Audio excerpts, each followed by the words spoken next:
Bien, vamos a hablar ahora del tema de los medicamentos, que sin lugar a dudas algunos se han incrementado en forma descomunal, más que la inflación acumulada, por cierto. Luliantín está para darnos más detalles del precio de los medicamentos.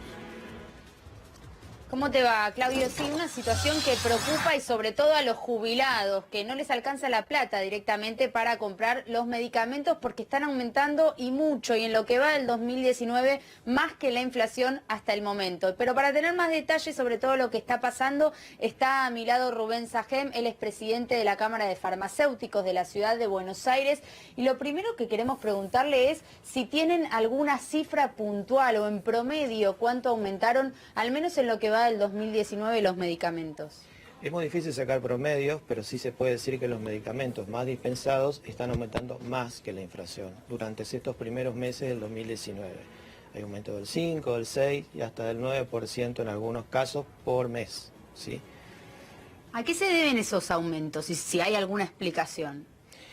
Nosotros los farmacéuticos no fijamos los precios de los medicamentos, los fija en todo caso el laboratorio productor y siempre respondiendo a estrategias comerciales, a cómo tienen posicionada su marca, porque algo que se ha podido verificar es que los medicamentos aumentan por marca, determinadas marcas de medicamentos aumentan más que otras. Claro, pero por ejemplo, ¿nos podés dar un ejemplo? ¿Alguno que haya aumentado tal vez bastante en este último tiempo, un porcentaje? Te puedo decir, comparados periodos más largos de tiempo, que hay, por ejemplo, en el caso de analgésicos como el ibuprofeno, que han aumentado en los últimos tiempos hasta un 400%, ¿sí? Ibuprofenos para jarabes infantiles que han aumentado en los últimos años un 300%, siempre por marca. Caso de anticonceptivos, que son medicamentos que generalmente se compran y se pagan de bolsillos sin tener muchas veces el descuento de la prepaga o de la obra social, han aumentado también por encima de un 300% en los últimos años y eso lo hace inaccesibles.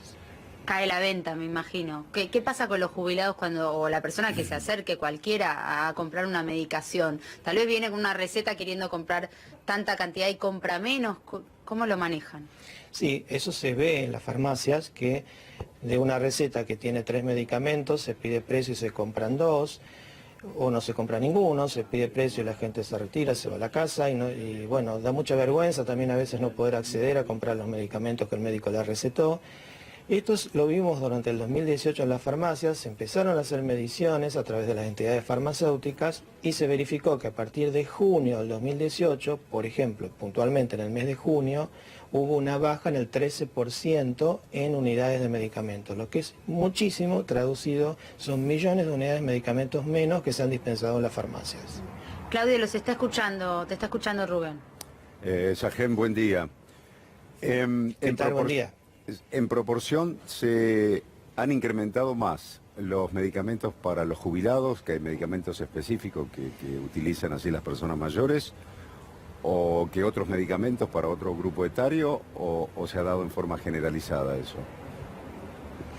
Se da en forma generalizada y por marcas. Claro que hay sectores mucho más sensibles a estos aumentos, como es el caso de los jubilados. En el caso de los jubilados se ve que ni siquiera pueden acceder a comprar las recetas de PAMI, por ejemplo, porque se ha perdido en muchos casos la gratuidad de los medicamentos, tiene que enfrentar el 20% o el 50% que no les cubre PAMI y ni siquiera eso pueden pagar, y muchas veces de una receta, como les decía, de 3 medicamentos recetados, llevan 1, llevan 2, llevan los que pueden.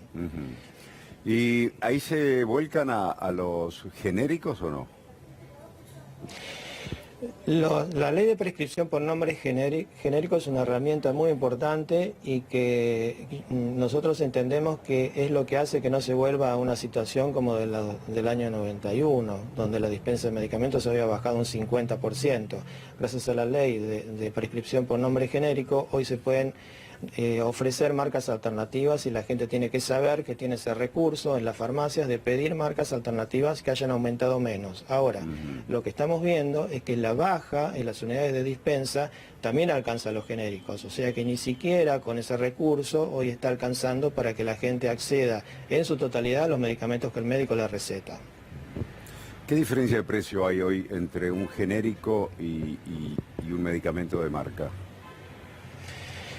Como les decía, eso depende siempre del grupo terapéutico y de la marca, porque hay marcas que aumentaron muchísimo y hay marcas, digamos, que no son tan conocidas, en las que puede haber una diferencia de hasta un 50-60%. Por eso es importante que el médico no prescriba por marca y que los pacientes se acostumbren a consultar a ver si hay alternativas más económicas, porque hay a veces creencias de que los medicamentos de otras marcas no son tan efectivos y eso no es así. Todos los medicamentos en Argentina que están a la venta, todos son autorizados con las mismas normativas y cumplen con las mismas normativas. Sajem, ¿y el aumento de los genéricos se ha dado en la misma proporción, en el mismo porcentaje que los medicamentos de marca? Lo que suele suceder muchas veces es que un laboratorio aumenta su marca. Muchas veces un laboratorio extranjero, también hay que decirlo, aumenta el precio de su marca y después los precios se acomodan hacia arriba. Esto pasa, por ejemplo, con los anticonceptivos, que hay un laboratorio que es dueño de las principales marcas, esas marcas aumentan y después el resto de los laboratorios acompaña el aumento hacia arriba. Lo mismo pasa con antiespasmódicos, lo mismo pasa con analgésicos, que los más reconocidos son de marcas comerciales que la gente conoce mucho, pero que hay marcas alternativas más económicas. Sajem, nos espera un minuto y Luli también, que tenemos que ir a una información en vivo y volvemos para seguir hablando del precio de los medicamentos. Nos vamos ahora allí al Malva, está hablando... Ningún país del mundo medianamente razonable trabaja sin equilibrio fiscal. Es uno de los requisitos centrales, porque de lo contrario las cuestiones se resuelven vía emisión monetaria e inflación o vía endeudamiento. Por lo tanto, el equilibrio fiscal es una meta. Ahora, también la meta es el crecimiento, que la gente pueda tener empleo, que pueda tener un empleo más jerarquizado, más calificado. Estos son los desafíos de la democracia argentina. La última. Recién la presencia de Felipe González aquí, Pichetto, la presencia de Felipe González a ver a la gobernadora Vidal en el día de hoy. ¿Qué espera de esa reunión?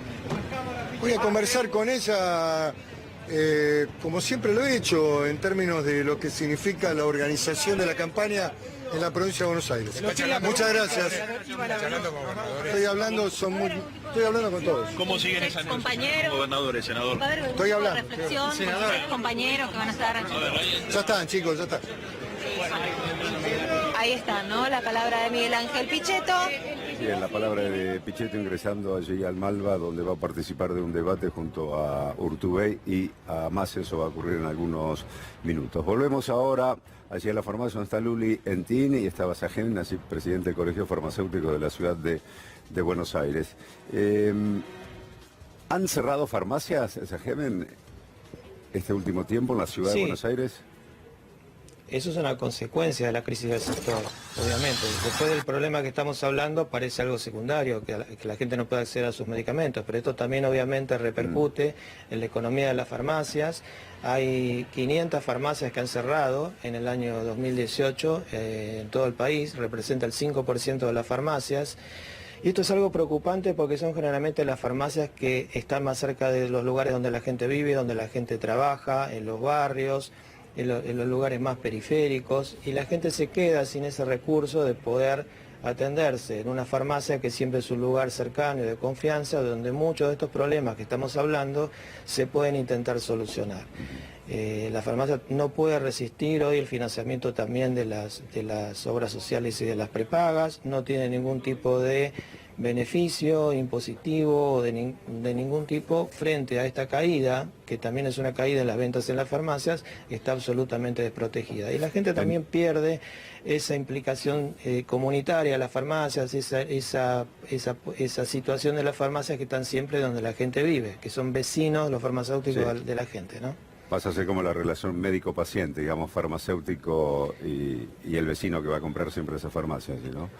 Es una relación de confianza que hay que sostener porque es muy importante. Usted decía 500 en todo el país. ¿Y en la ciudad de Buenos Aires, según la estadística que maneja el La ciudad de colegio? Buenos Aires han cerrado cerca de 40 farmacias durante el 2018. ¿Sí? También en los barrios, en lugares que no son tan céntricos. Farmacias muchas veces que son propiedad de farmacéuticos. Y una solución ¿por dónde pasaría la solución? Hay que enfrentar el problema desde una política general, sanitaria, en cuanto al acceso de medicamentos. Nosotros los farmacéuticos no somos los que, generamos las políticas de salud, pero si hay una situación en la que se está viendo que mucha gente no puede acceder al medicamento porque ha perdido su obra social, porque tiene un trabajo precarizado, no tiene trabajo, si hay gente que no puede pagar la prepaga porque su sueldo no aumentó en relación a lo que le cobran de prepaga, si tenemos casos de medicamentos que aumentaron, como estamos diciendo, entre un 500 o un 600% en los últimos 3 años y las jubilaciones no aumentaron en esa proporción, obviamente que el Estado tendrá que ver mecanismos de gratuidad o de acceso al medicamento para que esa gente pueda acceder a los tratamientos que hoy está abandonando. Sajem, para usted hay un comportamiento abusivo en la conformación de precios por parte de los laboratorios. En el laboratorio es muy difícil controlar el precio. Generalmente se habla de políticas de regulación, buscar alternativas, como es que el médico prescriba por nombre genérico, por el nombre del principio activo del medicamento y no por marcas, la producción pública, el acceso gratuito a través del sistema público de medicamentos. Hay muchos mecanismos de regulación. Obviamente que si se deja a un sector con las manos libres para aplicar las políticas comerciales o mercantiles que puede aplicar, se van a producir estos fenómenos. Pero bueno, eso ya entra dentro de lo que son las políticas sanitarias que habrá que encarar. Sajem, muchísimas gracias por este contacto. Hasta cualquier momento. Gracias a ustedes. Lulientín, muchísimas gracias. Hasta luego. Bien, vamos a seguir ahí analizando con Darío.